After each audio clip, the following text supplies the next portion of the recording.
What's up, y'all? I'm your host, Daron Pressley, on the all-new show, Spotlight, where we'll be featuring Lancaster County's finest people in sports, entertainment, and business. On today's show, we have one of Lancaster County's finest basketball players, Dustin Salisbery, who's been able to have a great career, who one of McCaskey's best players, took his talents to Temple University in professional basketball. How's everything going, Dust? I'm just working hard, man. Just trying to get where I want to be as far as basketball and in life.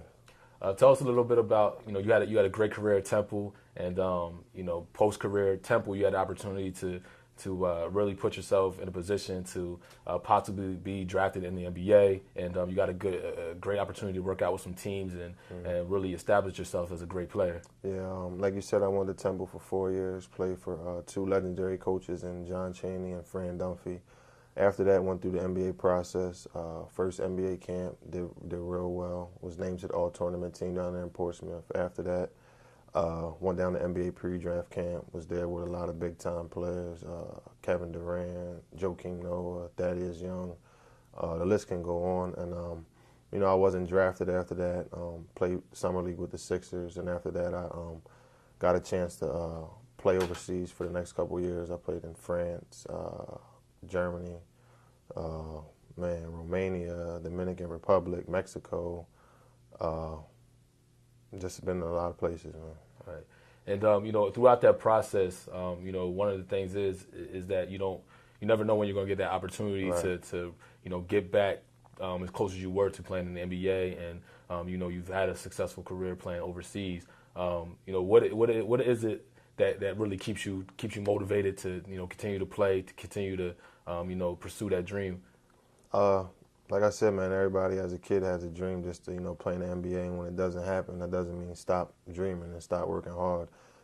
Sometimes you go through a lot of things, like when you become a professional, a lot of the business part takes over, and that's what I've been experiencing, just business aspects of it. So sometimes you just have to just keep that hard work going and let the business take care of itself. As long as you stay motivated and well-grounded, the things will come back around. And recently, this past NBA season, I know the season's almost over, but preseason, you had the opportunity to work out with a few teams. Can you tell us about that opportunity and what teams? I took a trip out to Boston, tried out for their D-League team, which also had Celtics staff there. Was arguably the best player there. And then the following week, I went out to L.A., did the same thing in front of the Lakers and the Defender staff. And something just came up with a contract issue, which wouldn't allow me to play in the D-League this year. But like I said, while I was there, the basketball portion took care of its part, but just the business part has just been very difficult at this point. Right. And you've been working out, you've been staying in shape. You still are able to play at a high level. Most recently, you took a trip over to China, 10-day trip. Yeah. Tell us a little bit about that process. Just some of the experiences that you had over there in China, and how that's helping you get back to where you want to be. Yeah, a guy I work out with in Philadelphia area, his name is Chuck Ellis. He gave me an opportunity to go to China. It was a 10-day tour where they took about 10 players over there. We competed against the 5th and 6th place teams in the CBA, which is a highly regarded league as far as basketball. They have a lot of NBA guys that actually played in that league.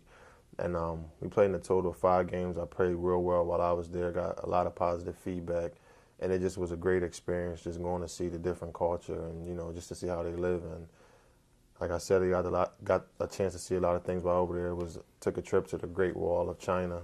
And it's just some things that you have to take advantage of, a lot of things that people don't get to see. So while you're there, just make the best of it. Right.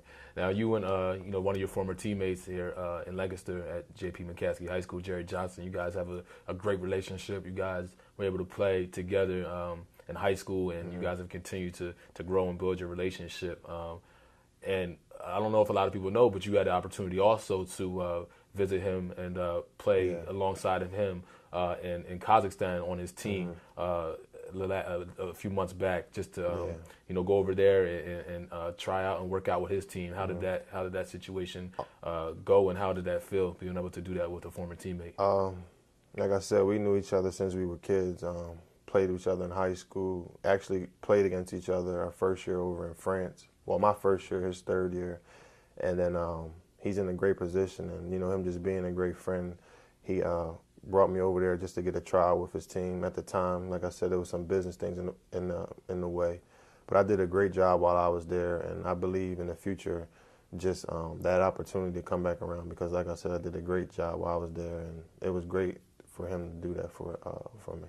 Good. The last thing, man, you guys have just been great. You guys all around good people, great athletes. What advice do you have for the young guys coming up, especially being such a great player, and sometimes opportunities that you might expect to happen for you, sometimes they don't happen the way you want them to, but what advice would you give to them? My best advice to any youngster that wants to just be into the sports business, any business that is a positive business, just don't ever give up, because you never know. As soon as you give up, that opportunity might present itself. And as long as you work hard, and at the end of the day, if the opportunity doesn't come around, you can look back at yourself and say, well, I gave it all I got. And like I said, you can look yourself in the mirror at the end of the day and say, well, it didn't happen, but I did everything I could, versus, being down on yourself. And you can look back and say, well, I didn't give it all I got. So my best advice would just never give up, keep striving to do anything that you want to do in life, and as long as you work hard, things turn out more than likely in a positive manner.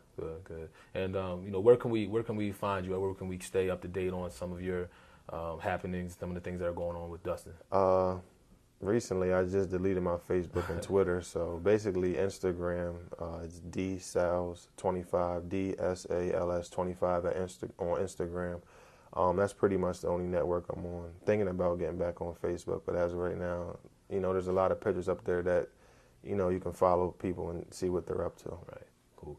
Well, I appreciate you, Dustin, coming on the show. Once again, we have Dustin Salisbery, one of Lancaster's finest basketball players to ever come out of the area, and he's still working hard, still doing his thing, and he still continue to show why he's one of the better players in the country and in the world. I appreciate for having you on, Thank Dustin. You, man. I appreciate it. All right. Yes, sir.